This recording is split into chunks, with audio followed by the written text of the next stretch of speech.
네, 제가 오늘 발표하게 될 내용은 GPT-3와 챗GPT로 아티클을 작성하고 이제 테스트와 평가를 했을 때 관련된 글입니다.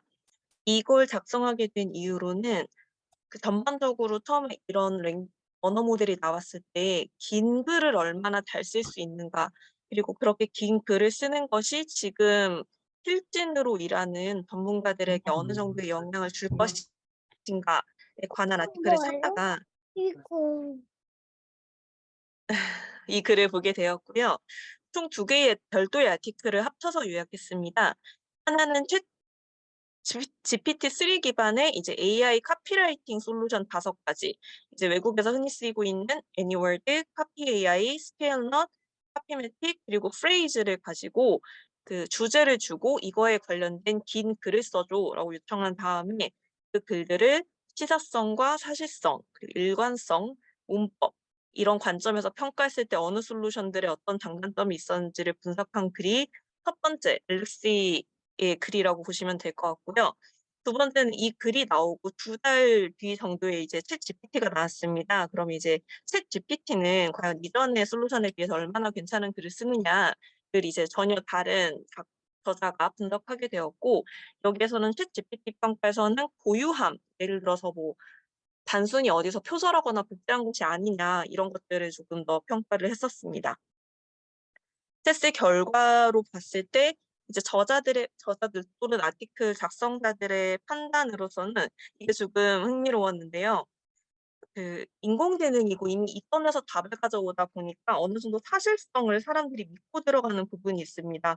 이제는 또 마냥 그렇지만은 않지만 그래도 챗GPT가 답변을 했다면 그것에 대해서는 어느 정도 신뢰를 하고 들어가려는 면이 있는데, 오히려 저자들의 시사성이라든가 사실성의 부분에서는 주제에서 벗어난 이야기를 하거나 완전히 틀린 이야기인데 말이 되게 들리는 부분들이 있었다. 이런 것들이 굉장히 전문 필진으로서 자신들이 검수하고 보완할 내용이라고 보이는 부분이 있었고요. 이게 일관성의 측면에서는 긴 글을 작성하게 될수록 각 문단 단위로 처음에는 내가 지시한 대로 쓰다가 뒤에 가서는 다르게 쓰이는 부분이 있기 때문에 이런 일관성들에 대해서는 조금 더 강화할 부분이 있어 보인다라는 평이 있었습니다. 마지막으로 스타일 같은 경우에는 이거는 한국어로 쓰시는 분들도 모두 느끼신 경우가 있을 텐데요. 같은 훨씬 간결하게 표현할 수 있는 문장을 반복적으로 지나치게 장황하게 풀어 말하는 경향이 있다라고 하면서 기사에서 인용한 부분은 같은 문장을 똑같이 AI 기반으로 그 문장을 검수하는 그래멀리라든가 그래멀리와 비슷한 그런 문장 검토 솔루션에 넣었을 때 점수를 보여줍니다. 제 기억으로 60점 미만의 굉장히 낮은 점수고, 그 AI가 잡은 챗GPT의 문장이 챗GPT가 쓰기로는 3줄 정도가 되는데 AI로 다시 돌려봤을 때는 1줄 정도로 다시 쓰는 걸 추천한다. 이랬던 사례가 있을 만큼 스타일이 굉장히 장황하기 때문에 이런 부분들을 조금 더 만약에 전문적인 필진으로서 이 솔루션들을 이용한다면 정정해 보는 것이 좋겠다라는 부분이 있었습니다. 그렇기 때문에 그 세 가지 영역에서 다음 세 가지 영역에서 활용할 때는 지금의 그 챗GPT 또는 GPT-3 기반의 솔루션으로도 사람의 개입을 최소화하면서 최대한의 성과를 낼 수 있으리라는 것이 아티클의 결론이라고 보았습니다. 신규 주제에 대한 일반적인 아이디에이션, 그리고 메시지 작성을 위한 초기 브레인스토밍, 그리고 짧은 문구 작성이라든가 다시 쓰기와 같은 부분인데요. 아무래도 이 글의 시작이 이 분석의 시작이 장문의 아티클, 예를 들어 블로그 글이라든가 기사라든가 그런 것들을 쓰는 거였던 만큼 챗GPT로 이런 것들을 생성할 때 그 앞서 문제점으로 지적되었던 사실성이라든가 일관성, 스타일을 어떻게 개선할 수 있을지를 짚어보는 것도 재밌을 것 같아서 몇 가지 아티클을 더 찾아보았고, 그중에서 이런 부분들을 활용할 수 있을 것 같아서 포함하였습니다. 사실성 같은 경우는 이미 저희 오픈 카톡에서도 많이 나왔던 것으로 알고 있는데요. 아까 말씀드렸던 것처럼 굉장히 말이 되는 것처럼 들리지만 그렇지 않은 것들이 있기 때문에 저자가 자신의 전문성으로 교차 점검이 어려운 질문은 아예 하지 않는 것이 좋다라고 보고 있고, 만약에 이것이 좀 확실하지 않을 때, 내가 생각할 때 혹은 이 판단이 어려울 때는 근거를 요청하고 근거가 없다면 없다라고 명시하도록 오히려 요청함으로써 사실성을 조금 더 개선할 수 있다고 보았습니다. 일관성에 관련된 부분에서는 제가 여기에 인용했었는지는 정확하게 기억이 나지 않는데 해외에서 에세이를 챗GPT를 가지고 쓰는 방법을 안내를 하면서 그 사람이 가이드라인으로 주었던 부분이 한 가지 주제를 두고 7문단을 써오라고 하는 것이 아니라 한 가지 주제를 주고 각 문단별로 키 메시지를 준 다음에 그 키 메시지에 대한 한 문단씩을 쓰도록, 그러니까 7개의 문장을 주고 7개의 문단으로 만들어 줘라고 하는 식으로 일관성을 추구해서 에세이 점수를 올린 케이스가 있었습니다. 그런 식으로 문단별 핵심 메시지를 제시하거나 문단 단위로 작성을 요청하거나 아니면은 "앞에서 찬성했으면 뒤에서도 끝까지 찬성해."라는 식으로 입장을 명시하게 함으로써 장문의 아티클에서도 일관성을 개선한 사례들이 있었습니다.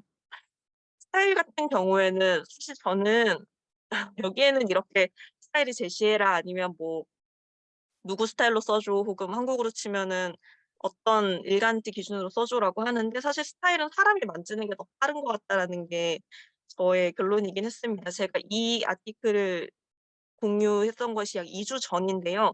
그동안 GPT로 어느 정도 스타일을 제시해서 효과를 본 적은 거의 없었고 차라리 그냥 읽으면서 요약하고 정리하고 하면서 작업 속도를 빠르게 하는 것이 개인적으로는 조금 더 현실적이었던 답안이 될 것 같습니다. 이게 제가 공유 드리면서 쪼끔 고민했던 부분이 아무래도 해외 아티클이다 보니까 한국어로 쓸 때는 어느 정도로 다를지가 쪼끔 궁금했어요. 그래서 만약에 긴 글을 쓰시면서 한국어로 쓰실 때 이런 시사성이라든가 여러 가지 기준을 적용했을 때 만족할 만한 사례가 있었다거나 혹은 이런 점들을 했을 때 조금 더 많이 좋아졌다라는 경험이 있으시면 공유해 주셔도 좋을 것 같습니다. 네. 제가 오늘 준비한 내용은 이 정도입니다. 저 이해가 안 되는 부분이 한 가지 더 질문 드려도 될까요? 네. 네. 네. 그 말씀 발표 주세요. 중간에 그 교차 점검이 어려운 부분은 교차 점검이 어려운 질문을 하지 않음이란 부분이 있는데 이 네. 부분이 이해가 좀 어려워서 설명 아. 부탁드리겠습니다. 제가 모르는 내용을 물어봤을 때 챗GPT의 답변을 제가 이것은 맞아 틀려."라고 분간할 수 없는 경우가 생기기 때문에 그런 것에 대해서는, 그러니까 정말 모르는 것들을 물어보기보다 아는 것들을 조금 더 구체화하는 식으로 쓸 것을 이 사람들 추천하더라고요. 왜냐하면 사실 블로그를 운영한다거나 이런 전문적인 필진으로 활동한다는 것은 자신이 전문성이 있는 분야에 대해서 글을 쓴다는 것을 전제로 하고 있기 때문에 그 사람들은 그 아티클에서는 어떤 내용이 있었냐면 뭐 "A라는 전략을 B2C에서 활용할 때 어떻게 쓸 수 있는지 알려줘."라고 했는데 B2B 전략을 답변한다. 그러면 이제 필진 같은 경우는 "뭐야 이건 B2B잖아." 네. 이런 식으로 조정을 할 수가 있는데 그게 아니었다면은 나의 전문적이라고 생각했던 블로그에 틀린 내용이 올라가게 되는 거잖아요.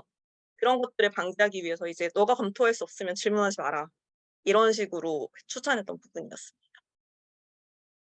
제가 그 캐릭터 설정하는 것보다 좀 괜찮은 거라고 생각을 하는 게, 예를 들어서 특정 문장에 대해서 내가 건축과 관련된 분야를 물어볼 거면 챗GPT한테 이 문장을 건축에서 자주 사용하는 용어로 바꿔달라고 하면 효과적이더라고요. 근데 리프레이즈는 굉장히 잘해 줍니다. 그래서 의 그걸 용어라고 다시 말하는 것들을 잘 쓰는 것 같아요. 그래서 그 결과값을 다시 질문했을 때 퀄리티가 좀 더 특정 분야에 그 뾰족하게 잘 들어가는 것 같아서, 음. 문장을 특정 분야에서 많이 쓰는 단어로 바꿔달라라고 하는 것도 하나의 전략이 될 수 있다고 생각합니다. 좋은 것 같습니다. 저 사실 그런 부분들을 그냥 제가 다시 쓰면서 바꿔서 넣었던 부분도 있는데 말씀해 주신 것처럼 그런 용어를 넣도록 오히려 요청할 수도 있을 것 같아요. 제가 우경님이 말씀하신 거랑 좀 결이 비슷한데 거기에 제가 써본 사례를 좀 말씀드리고 싶어서 손을 들었고요. 그 우경님이 말씀하신 거랑 비슷하게 어떤 캐릭터를 불러서 저희가 글을 쓰게 할 때 그 캐릭터에 대해서 이제 캐릭터가 이제 유명한 사람이라고 하면 그 사람이 쓴 글을 그러니까 요청을 하는 거죠. 예를 들어 책에 대해서 이 책에 대해서 요약을 해줘라고 하면 챗GPT가 요약을 하잖아요. 그 상태에서 이 책에서 이 사람이 갖고 있던 관점으로 이 글을 이 주제에 대해서 써줘라고 했을 때 저는 꽤 괜찮은 그 대답을 받았던 것 같아요. 그 두 가지인데 하나는 그 관점이 들어가고 둘째는 그 책에서 썼던 용어를 많이 갖고 와서 쓰더라고요. 그래서 우경님이 한 것과 좀 비슷한 결과를 내면서도 또 같은 관점을 좀 이렇게 계속 유지할 수 있는 계속 다음으로 넘어가더라도 세션 안에서는 그 기억을 갖고서 계속 대답을 해줘서 좀 품질이 괜찮은 결과를 받았던 것 같아요. 그것도 되게 좋은 방법이네요. 말씀해 주셨던 것처럼 그 예를 들어서 마케팅에서는 세스 고딘이라든가 이런 식으로 다 이름만 말하면 업계 사람들이 아는 어떤 인물들이 있습니다. 그래서 그런 식으로 "누구처럼 답변해 줘."라고 해서 자신이 원하는 답변을 얻었던 유스 케이스도 있더라고요. 진짜 네. 말씀해 주신 거랑 거의 동일한 방식이었어요. 네, 맞습니다. 제가 조금 여기 보태보면 그 여러 가지 마케팅에서 쓰는 프레임워크들이 여러 가지 있어요. 여기 이제 마케팅 하시는 분들은 잘 아실 텐데 그중에서 재밌는 기법 중에 하나가 6hats라는, 그러니까 6가지 모자라는 그런 기법이 있어요. 그 6가지의 모자가 다 갖고 있는 그런 관점이 있거든요. 어떤 예를 들면 MBTI 같은 거라고 생각하시면 돼요. 그래서 그 6개의 모자는 이미 우리나라에서 뭐 많이는 안 쓰지만 전 세계적으로 너무 범용적으로 쓰고 있는 어떤 프레임워크고요. 그럼 6S이라는 걸 불러서 제가 그걸 정의를 안 하더라도 6S의 관점에서 너 이 주제에 대해서 써줘라고 했을 때 그냥 너무 깔끔하게 그 관점별로 적어주거든요. 그래서 그런 말씀하셨던 것처럼 기존에 너무 잘 정리되어 있는 프레임워크 있다면 그걸 불러서 쓰면 뭐 사실 부연 설명이 필요 없더라고요. 예. 저도 기회가 긴 되시면 글을 네. 6S를 한번 써보시면 재미있으실 거예요. 예. 저도 이제 긴 글을 한번 썼던 경험이 있어서 말씀드릴 게 있는데, 저는 이제 사업계획서 쓸 때 한번 사용을 해봤거든요. 그래서 이제 정부 사업계획서 쓸 일이 있어서 한번 써봤는데, 그 이제 앤디님께서 말씀하신 것 같은 그런 틀을 AIPRM에 있는 이제 비즈니스 플랜 짜는 거를 해서 해봤는데요. 이게 그 되게 잘 나오는데, 이게 문제가 제가 뭐 이제 항체 신약 관련해서 조금 전공적인 얘기인데, 관련해서 내용을 써달라고 하면은 그 어떤 뭐 플랜에 맞춰서 이제 사업계획서의 어떤 포맷에 맞춰서 이렇게 뭐 시장 조사부터 이렇게 되게 정형화된 게 잘 나오는데, 이게 단점이 매번 좀 비슷한 말을 하더라고요. 이게 그러니까 좀 그런 틀을 주면은 애가 되게 잘 쓰긴 하는데 내용을 굉장히 정리되어서 쓰긴 하는데 그게 내용이 많이 고정되더라고요. 그래서 재료를 많이 주지 않으면, 내가 만약에 우리 사업 아이템에 대한 정보를 많이 제공하지 않으면 굉장히 똑같은, 예를 들면 뭐 세포 치료제에 대한 주제를 넣어도 똑같은 말을 하고, 뭐 항체 치료제에 대한 말을 넣어도 똑같은 말을 하고, 그게 좀 단점이라고 하면은, 이게 어떤 내가 제공하는 정보의 양이 적을 경우에는 그 원본 프레임의 그 내용에 너무 매몰돼서 같은 말을 좀 반복하는 경향이 좀 있었습니다. 그래서 그런 거를 할 때 최대한 나의 정보를 많이 넣어주는 게 좋은 것 같고, 뭐 이거에 관련해서 이제 우경님께서 이제 송준용 대표님 이제 글을 해서 실제 스토리로 글맛을 살리는 방법에 대해서 설명해 주신 게 굉장히 와닿았는데요. 그래서 뭐 스토리는 아니지만 내 어떤 아이템에 대한 설명을 많이 집어넣으면 집어넣을수록 정형화된 그런 틀에서 벗어나서 얘가 좀 새로운 내용을 많이 생성하는 거를 느낀 적이 있습니다. 네. 네, 비슷한 경험을 좀 많이 했어요, 사실. 그래서 그 최대한 많이 넣는다는 게 그게 계속 넣다 보면 사실 제가 다 쓰는 거잖아요. 그렇게 되잖아요. 네, 넣다 보면 맞습니다. 맞습니다. 어느 선에서는 내가 다 쓰고 있네라는 생각이 들 때가 있거든요. 그래서 그 적절한 선을 어디까지 가야 되는지 고민이 되더라고요. 쓰다 보니까. 다른 분들은 어떻게 쓰고 계신지 좀 궁금하네요. COS 개념 나왔나요? 제가 좀 늦게 와가지고 체인 오브 툴 생각의 생각의 고리 이렇게 연결 이렇게 말하는 건데, 그냥 쉽게 말하면 뭐 단계별로 이런 식으로 말을 하면은 그 얘가 순차적으로 생각을 해요. 순차적으로. 그래서 이게 언어 모델이라는 거는 A라는 말을 쓰고 이제 그 다음에 올 단어들을 예상을 하잖아요. 그러다 보니까 이런 맥락을 하나하나 단계별로 쌓아나가기 시작하면은 훨씬 더 좋은 성능이면서 더 긴 글을 써주더라고요. 그랬을 때 이 COS라는 개념은 단계별로 생각을 해라. 너가 논리 구조 좀 쌓아가라. 이런 느낌으로 돼가지고 이 뭐 스텝 바이 스텝이라고 쓰거나 한글로는 저희 프롬프트 진입 쓸 때는 단계별로 생각해봐. 뭐 이런 식으로 쓰면은 얘가 더 긴 글을 뱉어내요. 그 여기다가 이제 뭐 아까 뭐 정형화된 이런 거 나온다고 했는데 그럴 때는 저는 뭘 쓰냐면 그 흉내내라고 했을 때 미친이라는 말을 쓰거든요. 예를 들어서 뭐 그 AIPRM에는 그런 프롬프트가 있어요. 죄송해요.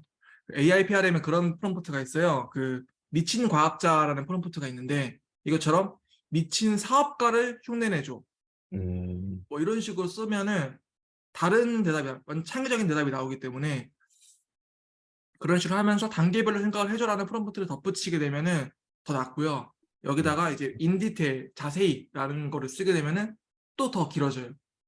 이런 식으로 저는 써보면서 하니까 괜찮았고, 그리고 이런 논리 구조를 길게 하고 싶을 때 길게 된 문장을 프롬프트에 집어넣었을 때 A라는 문장을 이렇게 늘렸다라는 거를 집어넣었을 때 늘려주는 효과가 있었어요. 예를 들어서 A라는 뭐 나는 오늘 밥을 먹었어 라는 문장이 들어갔을 때는 나는 오늘 뭐를 하고 밥을 먹었어 라고 늘려줘 라는 프롬프트를 넣고 나서 그 밑에 이제 다른 질문을 넣었을 때는 훨씬 길게 나오는 거죠. 그러니까 애초에 길게 나오는 프롬프트 자체를 넣으면서 단계별로 생각을 해줘라는 거까지 들어가게 되면은 훨씬 더 길게 나오는 효과가 있었습니다. 네.